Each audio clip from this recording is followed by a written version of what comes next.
Muchas gracias, Mauricio. Muchas gracias a todos por hacer el tiempo de conectarse en esta tarde, en esta noche de inicio de sábado. Es un placer verlos de nuevo y también es un placer poder eh, haber podido preparar algunas escrituras, ¿verdad? Un tema, mejor dicho, para estudiar en esta noche al inicio del sábado. Y quisiera comenzar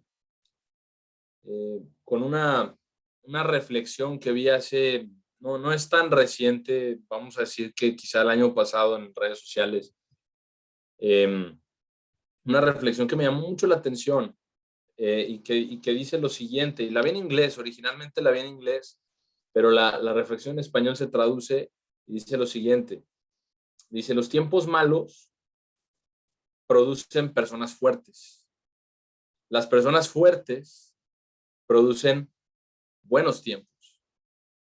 Los buenos tiempos producen personas débiles, y las personas débiles producen los malos tiempos.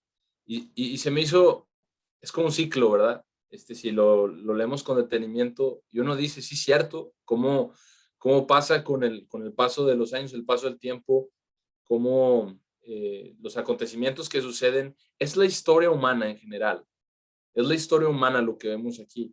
Me llamó mucho la atención porque pues, tiene mucho de cierto la reflexión.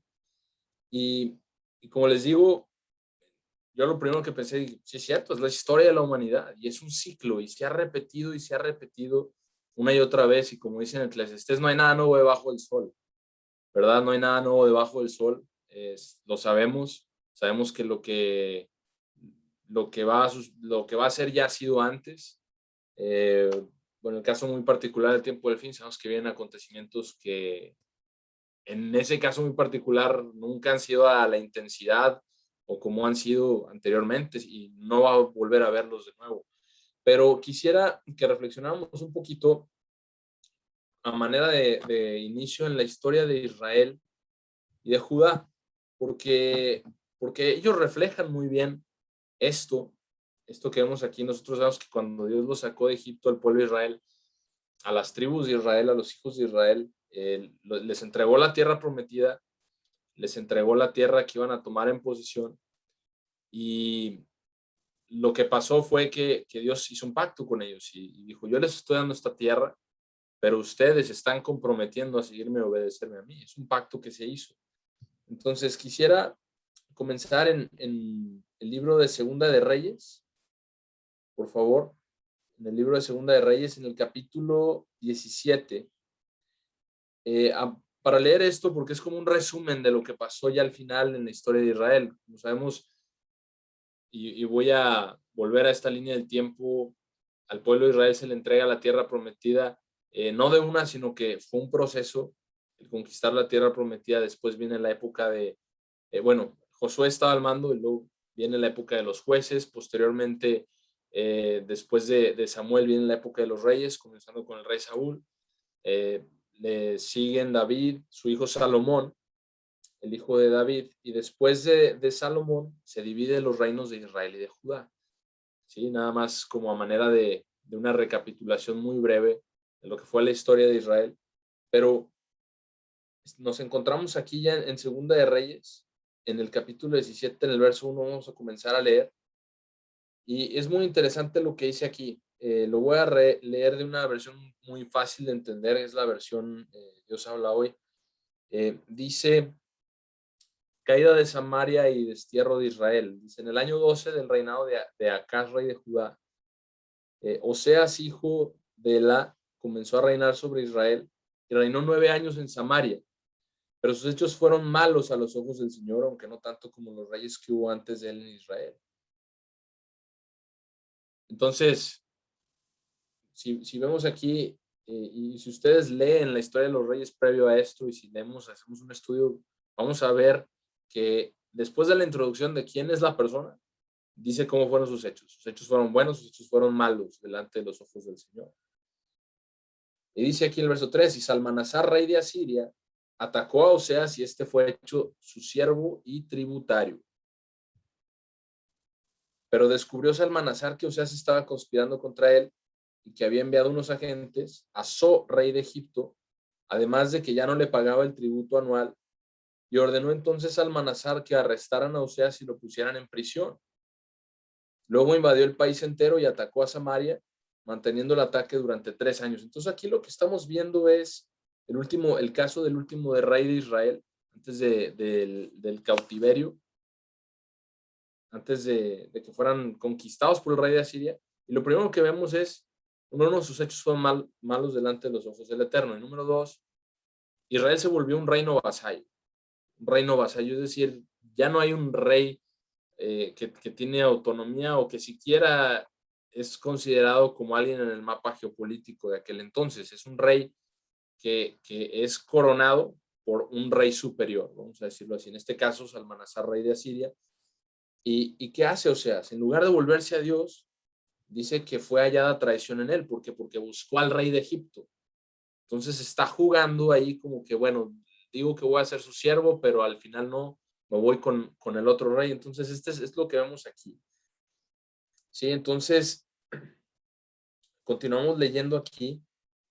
Dice, finalmente en el año 9 del reinado de Oseas, estamos leyendo el verso 6, el rey de Asiria tomó Samaria y a los israelitas los llevó cautivos a Asiria, donde los estableció en Alá, o en Jala, más bien Jala, en la región de Abor, río de Gozán, en las ciudades de los Medos.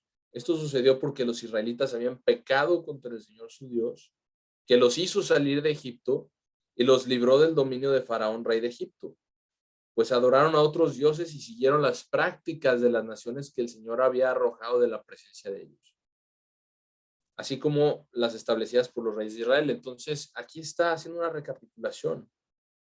Sí, Dios dijo, yo les voy a dar la tierra, pero lo que hacían estas naciones lo empezaron a hacer ustedes. ¿Cuál fue el resultado final? Dice, además los israelitas pronunciaron palabras impropias contra el Señor su Dios, construyeron santuarios paganos en todas las ciudades, lo mismo en las torres de vigilancia que en las ciudades fortificadas. También levantaron piedras sagradas, representaciones de acera en cada colina y bajo todo árbol frondoso. Conforme a las prácticas de las naciones que el Señor había desterrado de la presencia de ellos, quemaron incienso y cometieron acciones malvadas, provocando así la ira del Señor. Verso 12, adoraron ídolos, cosa que el Señor les había prohibido expresamente, ya que por medio de todos los profetas y videntes, el Señor les había advertido a los israelitas que se convirtieran de sus malos caminos y cumplieran los mandamientos y las leyes y toda la enseñanza que él había dado a sus antepasados por medio de sus siervos los profetas. Verso 14, pero ellos no hicieron caso, sino que fueron tan tercos como sus antepasados, los cuales no confiaron en el Señor su Dios, despreciaron sus leyes y la alianza que había hecho con sus antepasados y los mandatos que les había dado. Además, siguieron a dioses sin ningún valor, con lo que también ellos perdieron su valor e imitaron a las naciones que había a su alrededor, cosa que les había prohibido el Señor. Noten lo que dice aquí, ellos siguieron a dioses sin valor, por lo cual también perdieron su valor. En la versión fiel dice, se volvieron vanos. Si ustedes leen ese verso particular en la versión fiel, dice, se volvieron vanos. ¿Por qué? Dice, ahorita vamos a hablar a detalle más acerca de esto, pero ser vano significa sin valor.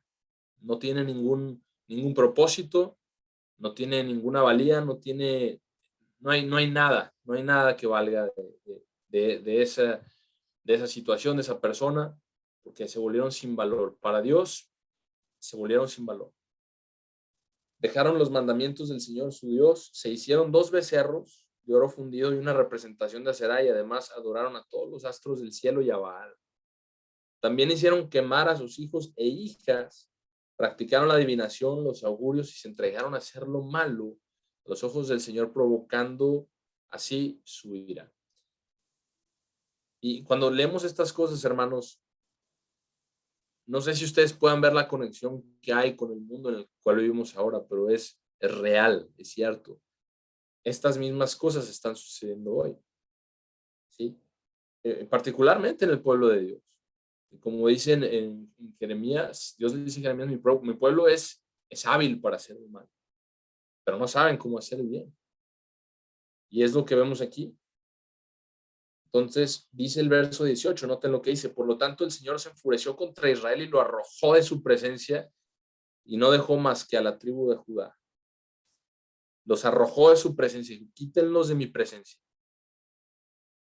Porque Dios mismo es quien llamó al rey de Asiria, y lo dice también en las Escrituras, dice que Asiria es la vara con la cual él corrige a su pueblo, y esto pasó de parte de Dios. Dice, lo arrojó de su presencia y no dejó más que a la tribu de Judá. Pero veamos qué pasó con Judá también, porque no estamos hablando solamente de Israel. Dice, pero tampoco Judá cumplió los mandamientos del Señor su Dios, sino que siguió las prácticas de los de Israel, que los de Israel habían establecido. Es decir, eh, bueno, dice un dicho, nadie aprende en cabeza ajena. Y ciertamente, pues fue el caso de Judá, ¿verdad? Judá, a pesar de ver en los días de Ezequías, parece ser que era, no, un poco antes de Ezequías, lo vimos al principio, pero a pesar de ver lo que había pasado con Israel, Judá, ¿qué hizo Judá? Hizo lo mismo que Israel. Entonces, dice el verso 20, el Señor rechazó a todos los descendientes de los israelitas y los humilló, entregándolos en manos de salteadores hasta arrojarlos de su presencia, hasta quitarlos completamente de su presencia. Separó de la dinastía de David a Israel, y los de Israel hicieron rey a Jeroboam, hijo de Nabat, quien hizo que los israelitas se apartaran del Señor y pecaran gravemente. Así los de Israel cometieron los mismos pecados que había cometido Jeroboam y no los abandonaron. Israel fue un caso en el que desde los días de Jeroboam, primer rey de Israel después de la separación del reino de Salomón, nunca, creo que nunca o casi nunca hubo un rey que hiciera lo justo delante de él, a excepción de quizá una vez o dos, pero muy brevemente. Y finalmente el Señor apartó de su presencia a Israel, como lo había anunciado por medio de todos los profetas, sus siervos, y así los de Israel fueron llevados cautivos a Siria, donde están hasta el día de hoy. ¿Sí? Entonces, bueno, el resto del capítulo habla sobre la repoblación de Samaria, que es cuando el rey de Asiria lleva gente a Siria a poblar la ciudad de Samaria, que de ahí parte el que los judíos y los samaritanos en el tiempo de Cristo no se llevaban, no se hablaba, sobre todo de los judíos hacia los samaritanos, era un repudio siquiera hablarles, tener algún trato con ellos, porque no eran los samaritanos israelitas, por así decirlo. Entonces, de eso se trata el resto del capítulo. Vamos, por favor, a Segunda de Crónicas 36, para ver un poquito más a detalle esto que pasó, sobre todo con el reino de Judá, sobre todo con el reino de Judá, y lo vamos a ver aquí en Segunda de Crónicas 36. Vamos a comenzar igual en el verso 1. Segunda de Crónicas 36, 1 dice, la gente del pueblo tomó entonces a Joacás, hijo de Josías, esto es después de la muerte del rey Josías, como podemos ver en el capítulo anterior, y se lo pusieron como rey en Jerusalén en lugar de su padre. Joacás tenía 23 años cuando comenzó a reinar y reinó en Jerusalén 3 meses. Y el rey de Egipto lo quitó del trono de Jerusalén e impuso al país un tributo de 3,300 kilos de plata y 33 kilos de oro. Vienen ahí las cifras. Pero ¿qué vemos aquí? Igual, lo mismo que pasó con Israel. El paso número 1 es se vuelve un reino vasallo, un reino que paga tributos, un tributario de un reino mayor. Entonces, el rey de Egipto lo quitó del trono en Jerusalén. Bueno, eso ya lo leímos. Además, el rey de Egipto puso como rey de Judá y Jerusalén a Eliaquim, hermano de Joacás. Y le cambió el nombre y le puso Joaquín. Y Joacás lo tomó y lo llevó a Egipto. A Joacás, perdón. Entonces, verso 5. Joaquín tenía 25 años cuando reinó en Jerusalén, cuando empezó a reinar, y reinó 11 años. Pero sus hechos fueron malos a los ojos del Señor su Dios.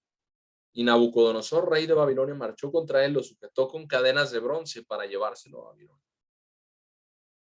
Nabucodonosor se llevó a Babilonia una parte de los utensilios del templo del Señor y lo puso en el templo de Babilonia. Dios no estaba jugando con Israel y con Judá cuando les dio su ley. Esa es una de las cosas que podemos ver claramente. Cuando los líderes, los reyes se desviaban, Dios cumplía lo que él decía. Y quisiera, de nuevo, conectar esto a cómo está nuestro mundo hoy, a cómo está el pueblo de Dios hoy también, incluso en las iglesias de Dios. Cómo estamos espiritualmente. Y eso es el punto que quiero profundizar y tocar más que nada en este estudio, mientras leemos estas escrituras, pero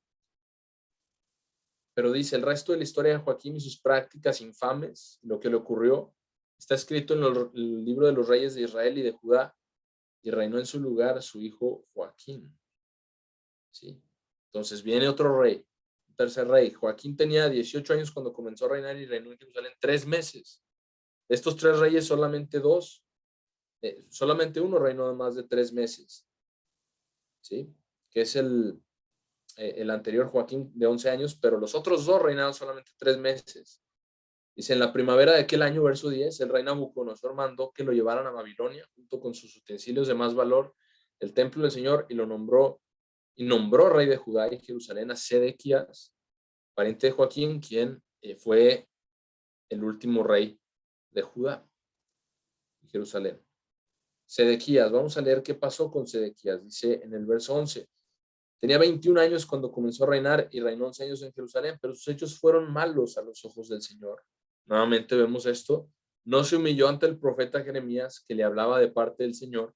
Además se rebeló contra el rey Nabucodonosor, que le había hecho jurar por Dios que sería su aliado, y se empeñó tercamente en no volverse al Señor, Dios de Israel. Entonces, además de eso, bajo juramento, lo mismo que hizo Seas, el último rey de Israel. Me voy con Babilonia, me voy con Egipto. ¿Cuál me conviene más? Ya no estaba Jerusalén y Judá en esa posición.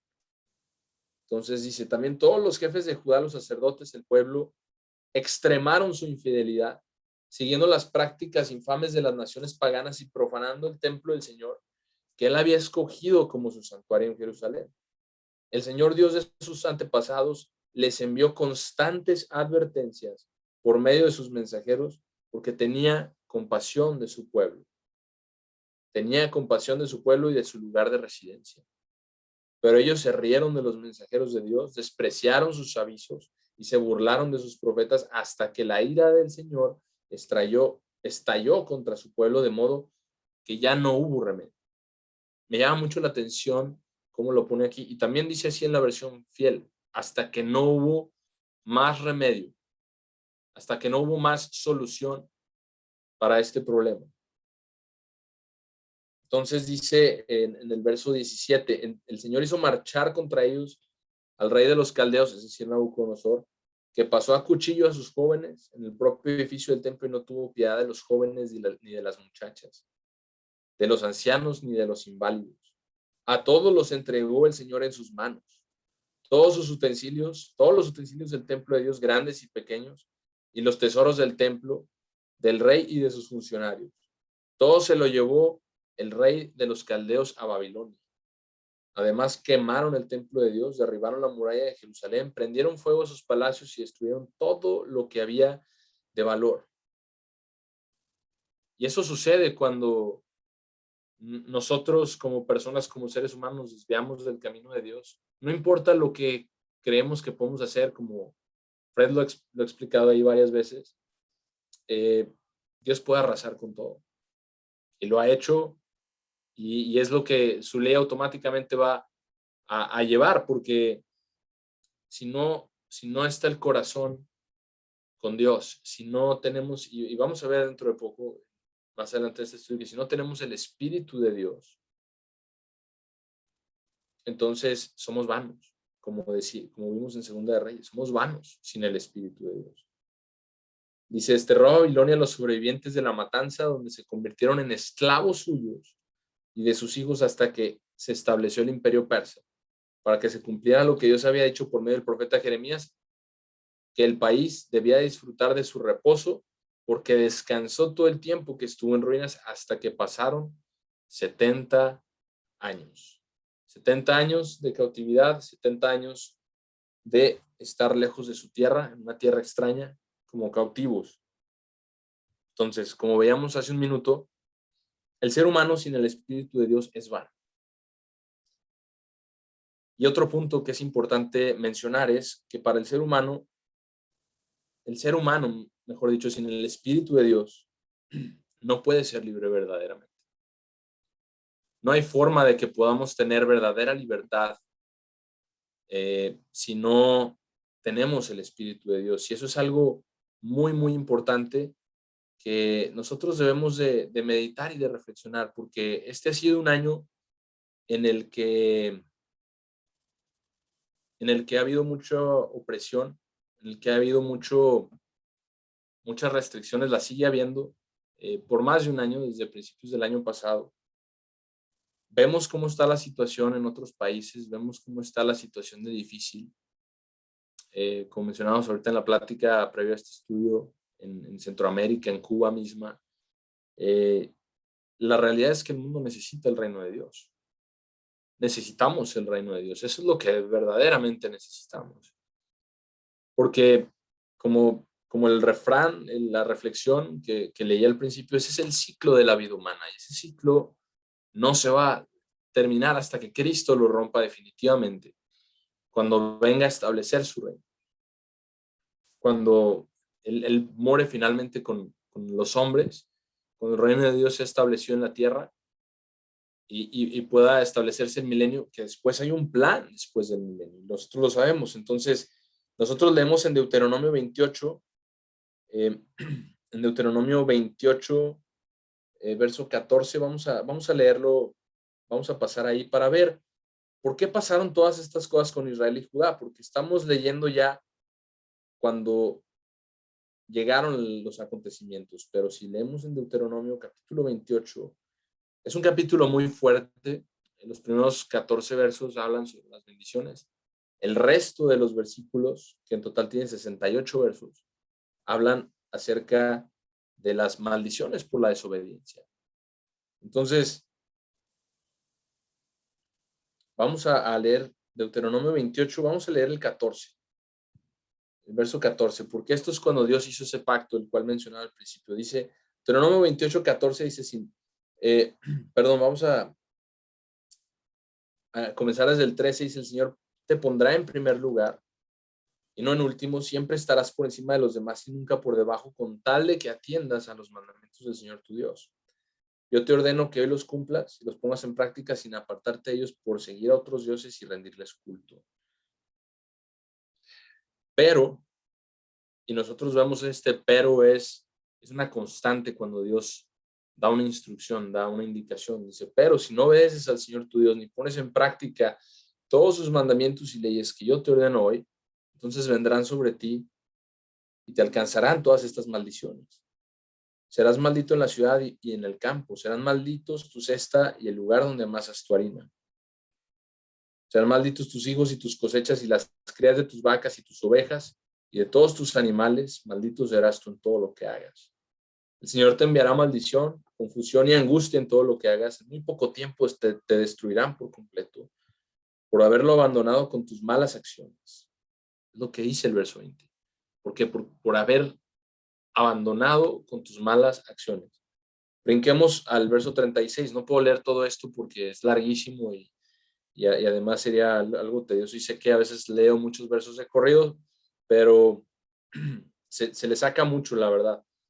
Vamos a brincar al verso 36 aquí mismo en este capítulo y dice, el Señor hará que a ti y a tu rey, como acabamos de ver en Segunda de Reyes, en Segunda de Crónicas, se los lleven a una nación que ni tú ni tus padres conocieron. Ahí tendrás que servir a otros dioses hechos de madera y de piedra. Y Dios dice, ¿quieren servir a otros dioses? Los van a servir, pero así.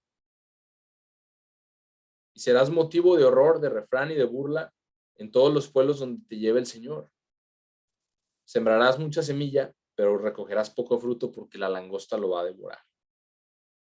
Plantarás viñas y viñedos y los cuidarás, pero no beberás su vino ni recogerás sus uvas, porque los gusanos se van a acabar todo.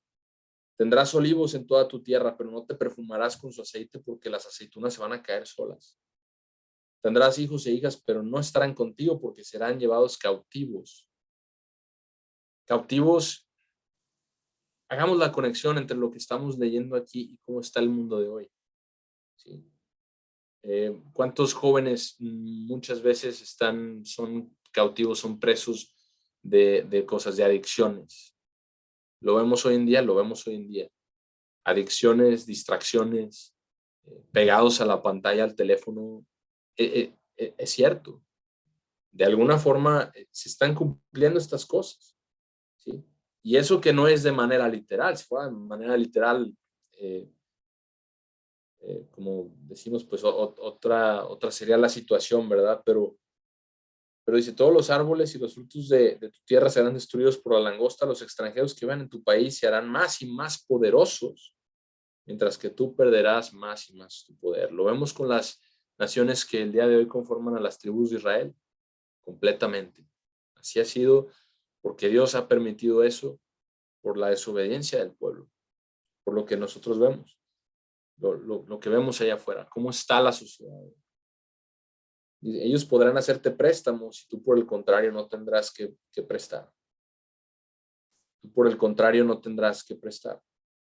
Los primeros lugares serán para ellos y para ti los últimos. Lo vemos, yo en lo personal hice hace algunos meses una descarga de la balanza comercial de aquí, de este país y de algunos otros que conforman las tribus modernas de Israel. Y es negativa por mucho. Es negativa, entonces se cumple lo que dice aquí la palabra de Dios. La palabra de Dios está vigente hoy en día y esas son ejemplos de esa vigencia. Dicen, todas estas maldiciones vendrán sobre ti y te perseguirán y te alcanzarán hasta acabar contigo. Noten lo que dice aquí. Porque no quisiste obedecer al Señor tu Dios ni cumplir los mandamientos y leyes ordenados por Él. Estas cosas serán una prueba contundente contra ti, tu descendencia para siempre, por no haber adorado al Señor tu Dios con alegría y sinceridad en la abundancia de todas las cosas. En la versión, Dios me lo dice, cuando tantas cosas te había dado, tantos bienes te había dado. En la versión fiel dice, cuando abundabas en todas las cosas, servirle con gozo para su gloria, que lo que uno recibe es para la gloria de Él, como mencionaba Eduardo en su mensaje el sábado pasado, y es cierto, es muy, muy cierto. Ha habido tiempos mejores. Yo creo que muchos nos hacíamos ese pensamiento el año pasado, sobre todo. Cómo añora uno esa libertad que uno tiene cuando las cosas van bien, cuando todo está bien. Pero cuando todo está bien, la naturaleza humana lo que nos muestra es que se echa a perder y olvida a Dios. Eso es lo que nos muestra la naturaleza humana. Entonces dice aquí, cuando abundabas, cuando tantos bienes te había dado el Señor tu Dios, no lo quisiste obedecer. En la versión fiel dice con alegría de corazón. Con alegría de corazón. Entonces, qué importante y qué contundente leer estas palabras. Sabemos, como decía, que las cosas están cambiando, han estado cambiando. Hay más opresión en general a nivel mundial. En muchas partes del mundo hay más restricciones. Son cosas que Dios ha permitido. Son cosas que Dios ha permitido por lo que estamos viendo, por lo que estamos leyendo. Y la pregunta para nosotros hoy es, porque hay que hacernos la pregunta a manera de reflexión. ¿Qué espera Dios que hagamos nosotros en estos tiempos? ¿Qué es lo que Él espera que hagamos en estas circunstancias? ¿Qué podemos aprender de esto y qué podemos hacer nosotros diferente como parte del pueblo de Dios? Vamos al Nuevo Testamento, a 2 de Timoteo, por favor. Vamos a 2 de Timoteo. Y vamos a leer en el capítulo 3. 2 de Timoteo 3, comenzando en el verso 1. 2 de Timoteo 3, 1 dice, y esto nos habla, es un reflejo de lo que se ve ahora, que no es diferente a lo que leíamos.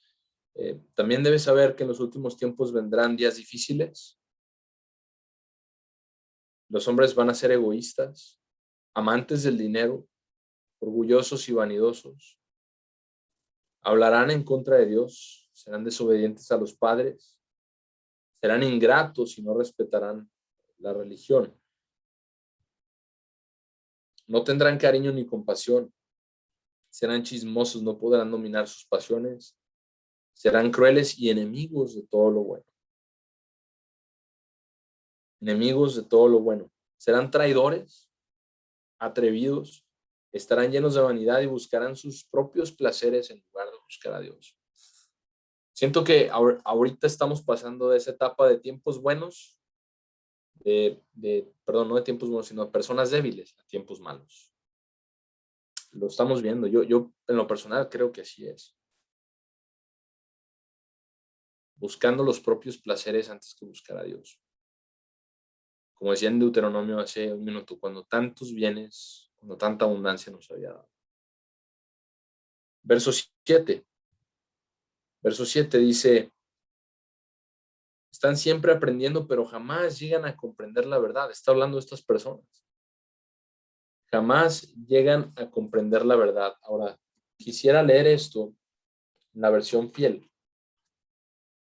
Porque aquí en la versión fiel lo dice de una forma que quisiera enfatizar. En la versión fiel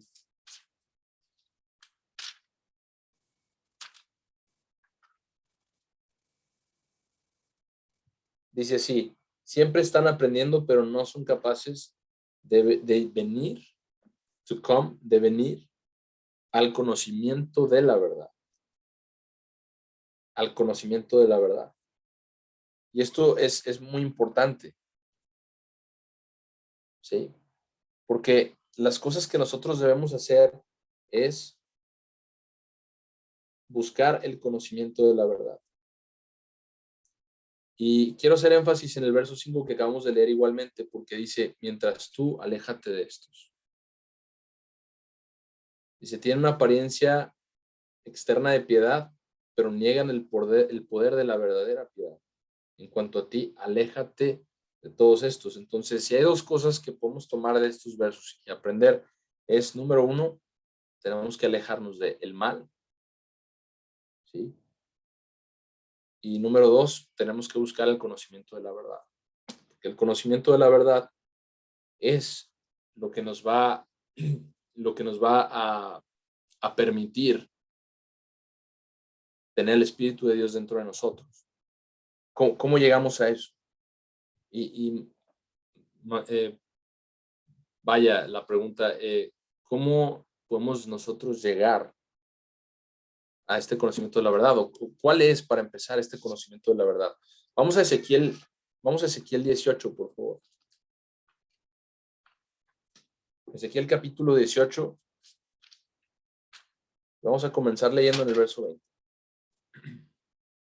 Ezequiel 18, en el verso 20 dice así.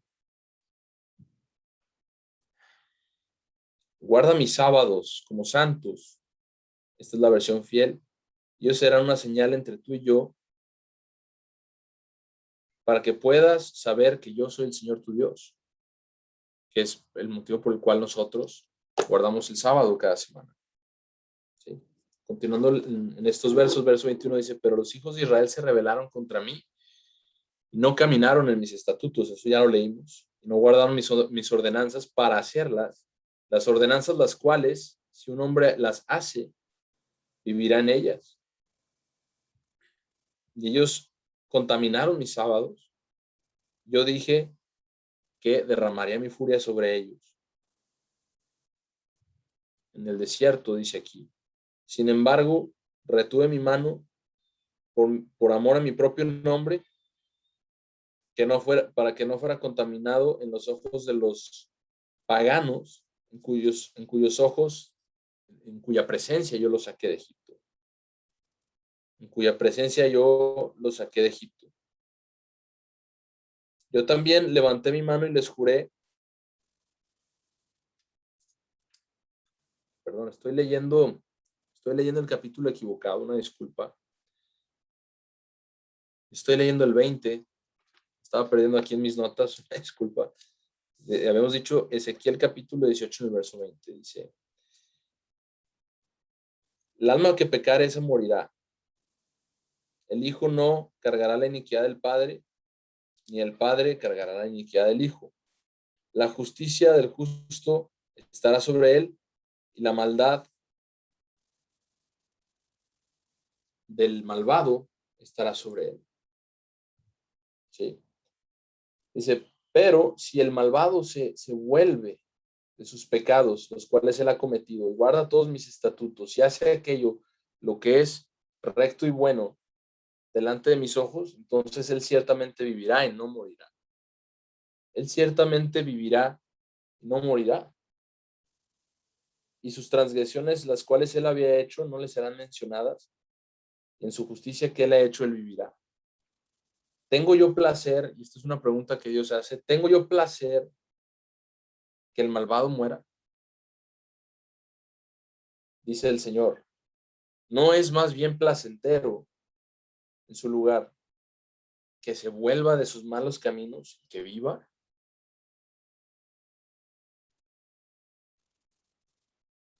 Pero cuando el justo se vuelve de su justicia y comete iniquidad y hace de acuerdo a todas las abominaciones que hacen los malvados, ¿vivirá él? Nos está Dios preguntando, haciendo esta pregunta. Dice, toda su justicia, la cual él ha hecho, no será recordada, sino que en su pecado, en el cual él ha traspasado, por causa de este pecado, en el cual ha pecado, por causa de él morirá. Pero ustedes dicen, el camino del Señor no es justo. Escucha, casa de Israel, no es justo, no son justos mis caminos. Y no son tus caminos torcidos o injustos. Cuando un hombre justo se vuelve de su justicia y comete iniquidad y muere por causa de su iniquidad que ha hecho, en ella morirá. De nuevo, cuando el malvado se vuelve de su maldad y que ha cometido y hace aquello lo cual es recto, en inglés la palabra es lawful, es lícito, es legal, ¿sí? Y es recto, es bueno, entonces su alma vivirá. Porque él considera cuidadosamente y se vuelve de todos sus pecados en los cuales él ha cometido, y seguramente vivirá y no morirá. Seguramente vivirá y no morirá. Esto es lo que Dios decía en el Antiguo Testamento. Yo no quiero que muera el malvado, yo no quiero que muera el pecador, yo no quiero que mueran los seres humanos. En otras palabras, esta historia de la humanidad de la cual venimos hablando, Dios dice, yo no quiero que esto pase. ¿Por qué? Porque lo dice en su palabra, dice en Juan 3:16, dice, por eso Dios dio a su Hijo, ¿verdad? Para que todo el que cree en Él pueda no perecer, sino pueda tener vida eterna. Porque Él quiere que todos procedamos al arrepentimiento, Él quiere que todos lleguemos a ser parte de su familia, a ser parte de su reino. Él no quiere que la historia de la humanidad sea el patrón, Él no quiere que eso, si no, imagínense qué miserable vida vivirla así. Afortunados seríamos si nos toca vivir en tiempos buenos solamente, ¿verdad? Y pues pobres de aquellos que les toque vivir guerra, que les toque vivir dificultad, que les toque pasar hambre, pero eso no es lo que Dios quiere. Y lo más importante, hermanos, es que recordemos que Dios lo que quiere es que podamos ser parte de su familia, que podamos llegar a su reino, que podamos Él nos quiere dar la vida, Él no quiere que nadie perezca. Ahora, conectando lo que acabamos de leer en Ezequiel, volvamos por favor a Timoteo. En este caso vamos a Primera de Timoteo en el capítulo 2. Primera de Timoteo capítulo 2. Una disculpa si a veces me trabo un poquito en la lectura, pero vamos a leer lo que dice aquí en 1 Timoteo 2. Vamos a comenzar leyendo el verso 1, que dice: los exhorto, por tanto, hermanos, primero que nada, que súplicas, oraciones, intercesiones sean hechas por todos los hombres, por todos los hombres, es lo que está diciendo aquí. Por los reyes, quienes están en autoridad, de manera que puedan llevar una vida quieta y pacífica en toda en all godliness, en otras palabras, toda piedad, ¿sí? Y respeto. Voy a leerlo de la Dios habla hoy. Creo que es un poquito más fluida la lectura. Entonces estamos en 1 Timoteo 2.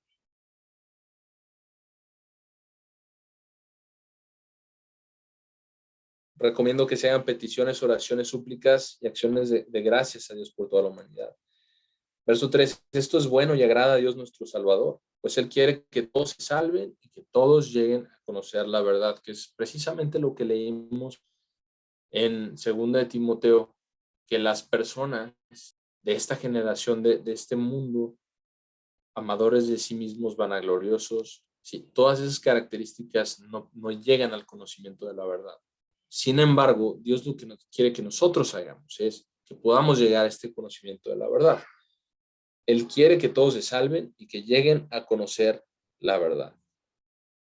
Que lleguen al conocimiento de la verdad. Verso 4, pues Él quiere, ya lo leímos, verso 5, porque no hay más que un Dios, un solo hombre que sea el mediador entre Dios y los hombres, es Cristo Jesús.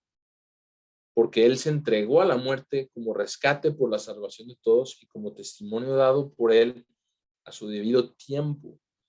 Entonces, el mensaje del Evangelio, sí, es precisamente esto, que Dios a través de su Hijo Jesucristo nos abrió esa puerta para que nosotros podamos tener acceso a Él y podamos un día llegar a ser parte de su familia. Vamos a Juan 8, por favor. Juan capítulo 8.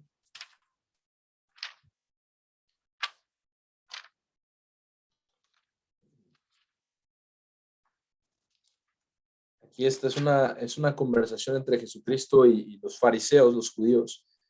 Y vamos a comenzar leyendo en el verso 12. Vamos a leer el verso 12. Juan 8, verso 12.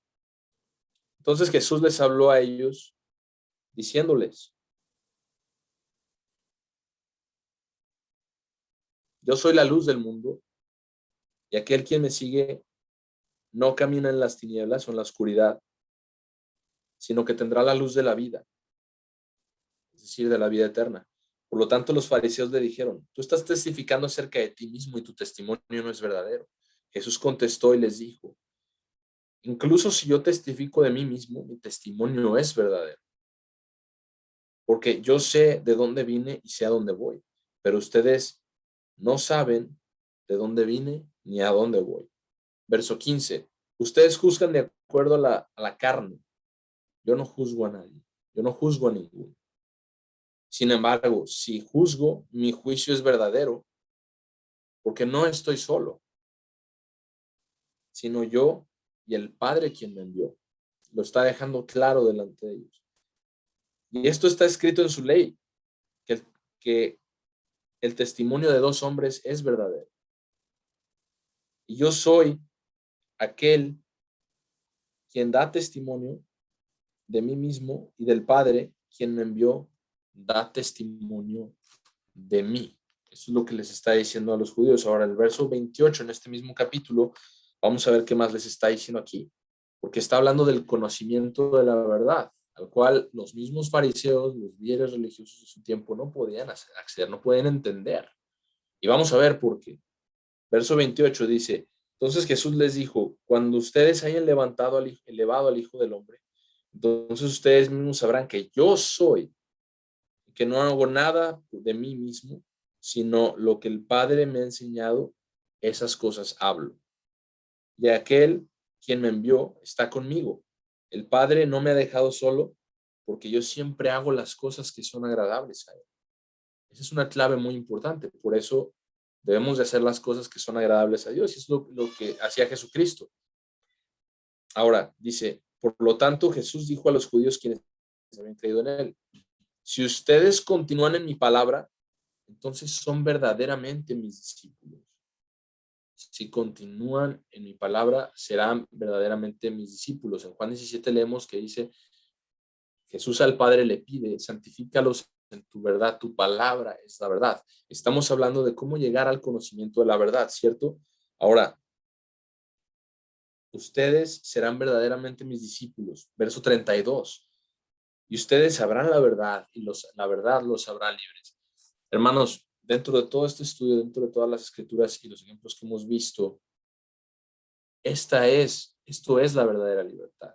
Solamente así podemos llegar. Solamente a través de Cristo se puede llegar a la verdad. Entonces, vamos aquí, estamos en el 32, continuamos leyendo. Dice, entonces ellos respondieron, somos la semilla de Abraham. ¿De qué estás hablando? Le dice. Nosotros nunca hemos sido esclavos de nadie. Pero ya que estamos hablando de la verdad, esto no era verdad.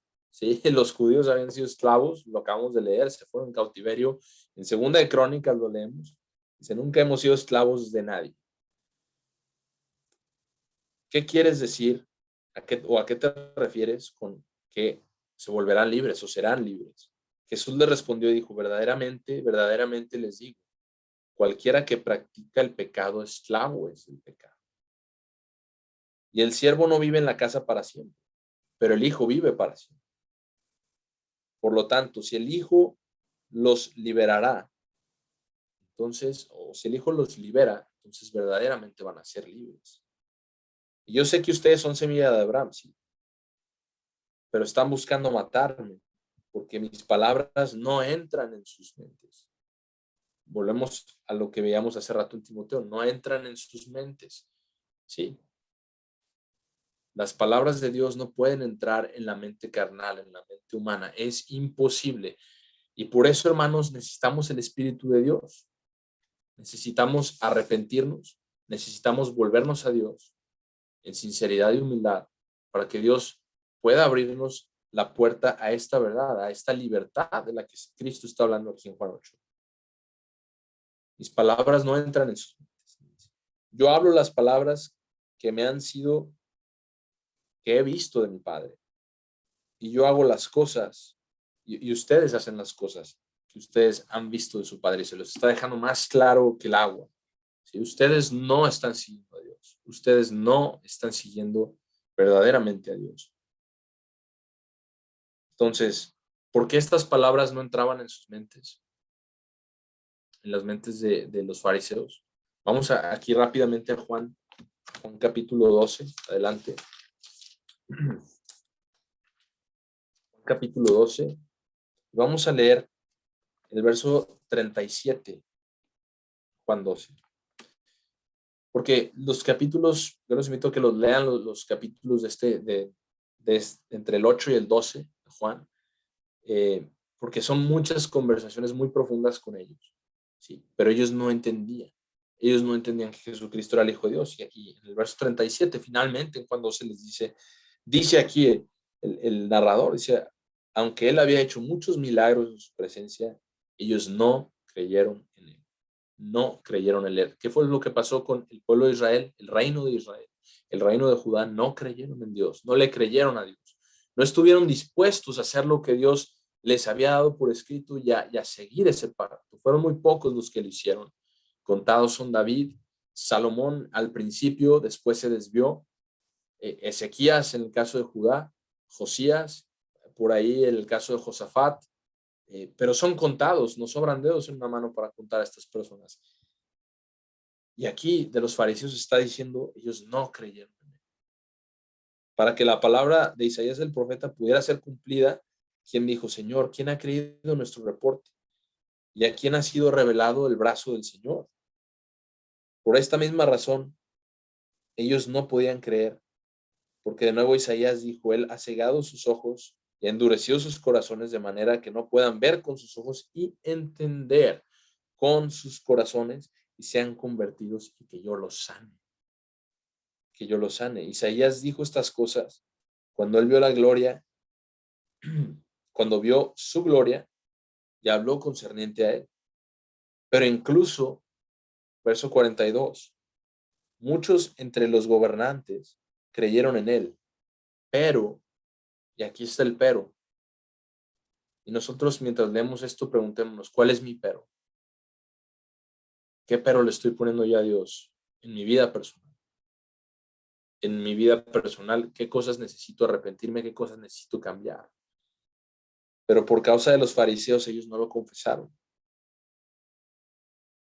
para que no fueran puestos fuera de la sinagoga, para que no los echaran, para que no los corrieran de su congregación.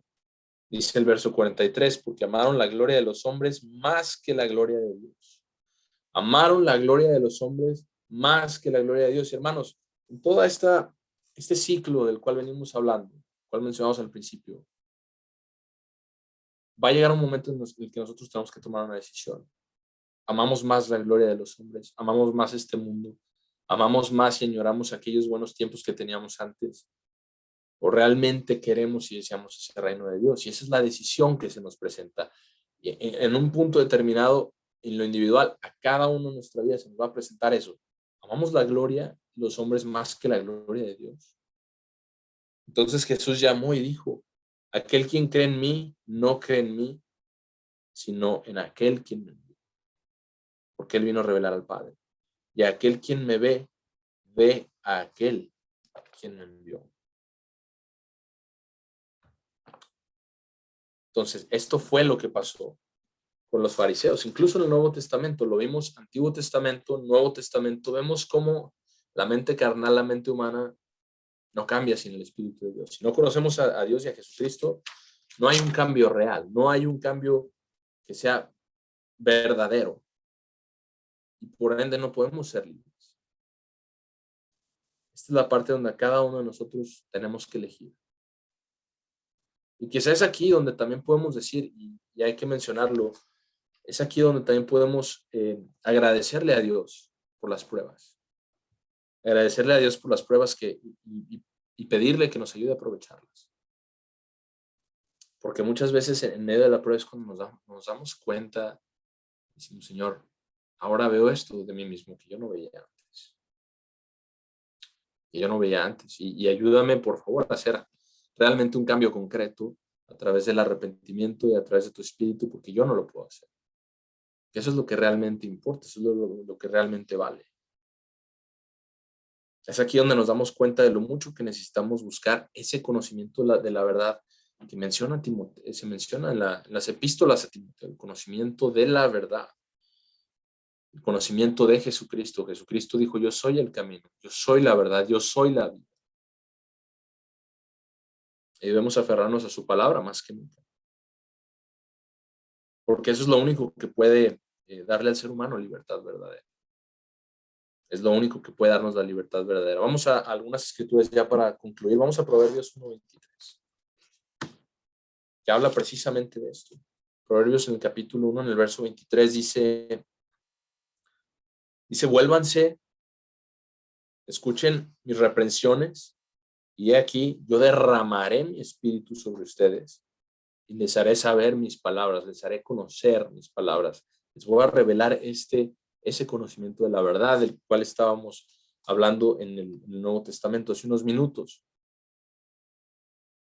Es Dios, la sabiduría la que está hablándonos aquí. Nos dice, vuélvanse. Todo empieza con un arrepentimiento. ¿Sí? Y yo no les voy a dar, yo derramaré mi espíritu sobre nosotros. Cuando uno derrama un vaso es algo completo, algo sustancioso, no es a cuentagotas esto que estamos viendo aquí. Es real lo que Dios nos está diciendo. Vamos a Mateo capítulo 11. Mateo 11.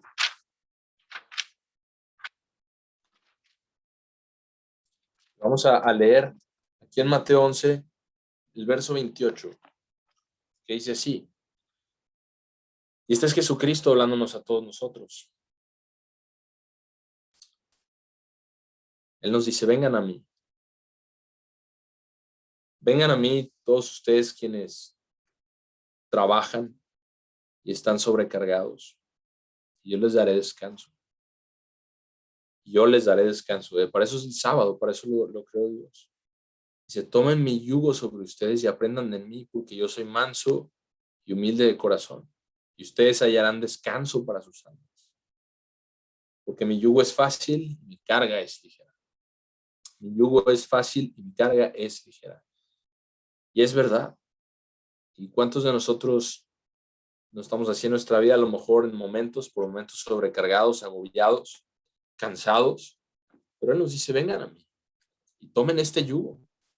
No es nada más, vengan a mí ya, dice, tomen este yugo que yo les estoy dando, porque mi carga es ligera. Es ligera mi carga. ¿De qué está hablando? Vamos a Filipenses, rápidamente a las últimas dos escrituras. Filipenses 2, verso 5. Vamos a ver en palabras más específicas de qué está hablando aquí. Filipenses 2, en el verso 5, nos dice que esté esta misma mente en ustedes, la cual estuvo en Cristo Jesús, quien, a pesar de que existió en la forma de Dios, no lo consideró como robo el ser igual con Dios. Pero se vació a sí mismo y fue hecho en la semejanza de hombre y tomó la forma de siervo. Tomó la forma de siervo. No importa en qué época de la historia del mundo nosotros estemos viviendo, porque seguimos siendo siervos. De nosotros depende elegir si del pecado para muerte, sí, o de Dios para vida, o de la justicia. Pero somos siervos. Dice, tomó forma de siervo. Este cuerpo físico que nosotros tenemos es la forma de un siervo. Y siendo hecho en la semejanza de hombre, se humilló a sí mismo y se volvió obediente incluso hasta la muerte de cruz. Por lo tanto, Dios mismo lo ha exaltado y ha puesto sobre él un nombre el cual está sobre todo otro nombre. Verso 14 aquí abajo dice, hagan todas las cosas sin quejas ni contiendas, ni disputas. Dice aquí, hagan todas las cosas sin quejas ni disputas, para que ustedes puedan ser sin mancha, sin ofensa, inocentes, niños inocentes de Dios en medio de una generación perversa y torcida, entre quienes ustedes brillan como una luz en el mundo. Y al final de cuentas, hermanos, a esto es a lo que nos llamó Dios. ¿Cómo debemos de hacerlo? Dice el verso 16, sosteniendo la palabra de verdad, que pueda regocijarme en el día de Cristo, de que no he corrido en vano y no he trabajado en vano. Vimos lo que es la vanidad. Sí. Pablo se está queriendo asegurar de que su trabajo no ha sido sin un propósito, sin un objetivo real para Dios. Finalmente, vayamos a Tito capítulo 2. Esta es la última escritura que vamos a ver en esta noche. Vamos a leer Tito capítulo 2, lo que nos dice aquí. Y recordemos que es cierto lo que vimos en Filipenses. Es una generación malvada, perversa. Pero son las cosas que Dios nos dice textualmente que debemos hacer. Tito capítulo 2 dice, pero en cuanto a ti, habla las cosas que son apropiadas, sana doctrina. Enseña al hombre mayor a ser moderado, ¿sí? A ser serio, a ser respetable, a estar firme en la fe, en el amor y en la paciencia. Y paciencia, una de esas cosas que yo creo que ha habido mucha oportunidad para trabajar. Últimamente, hablo personalmente yo en el último año y medio. Sí, pero dice, de igual manera, enseña a las mujeres mayores a que su comportamiento sea apropiado, de mujeres piadosas, virtuosas, sí, no diciendo cosas inapropiadas, no estando esclavizadas a mucho vino, sino maestras de aquello de lo que es bueno. Está dando instrucciones específicas para hombres, para mujeres, para todas las edades aquí, ¿sí? que ellas puedan enseñar a las mujeres más jóvenes a amar a sus esposos y a amar a sus hijos. Amar a sus esposos y amar a sus hijos. A ser modestas, castas, cuidadoras del hogar, a ser buenas, a someterse a sí mismas a sus esposos, para que la palabra del Señor pueda no ser blasfemada. Pueda no ser blasfemada. Importantísimo. Lo que nosotros hacemos, lo que nosotros reflejamos, se va a hablar de eso. Se va a hablar de eso y más aún,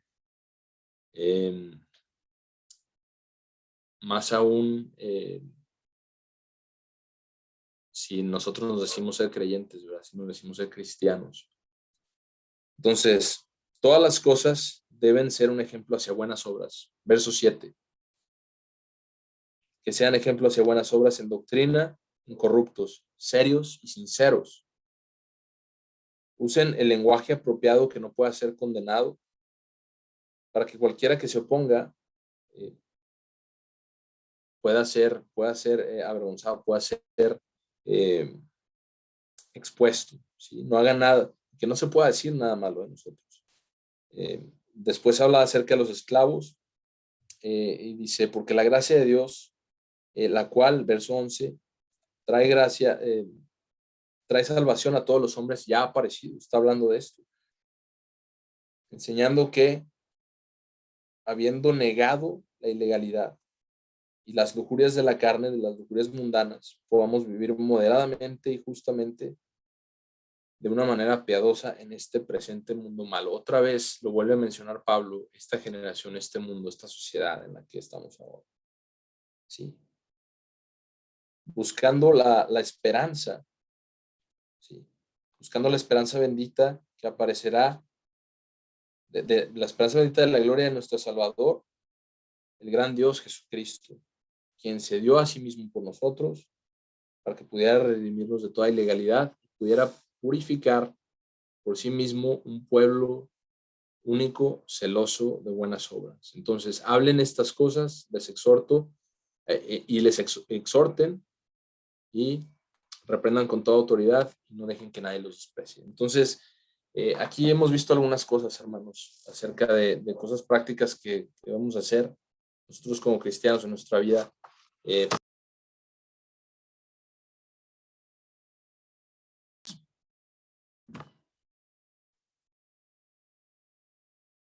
Y es que nosotros debemos de buscar a Dios, debemos de buscar a Jesucristo con todo nuestro corazón, con toda nuestra mente, con toda nuestra alma, para que Él pueda abrirnos esa puerta, el conocimiento de la verdad, de su verdad. Así que ya me pasé un poco el tiempo, pero espero que no haya sido tan tedioso. Muchas gracias por la atención, muchas gracias por conectarse y esperando que todos pasen un feliz sábado.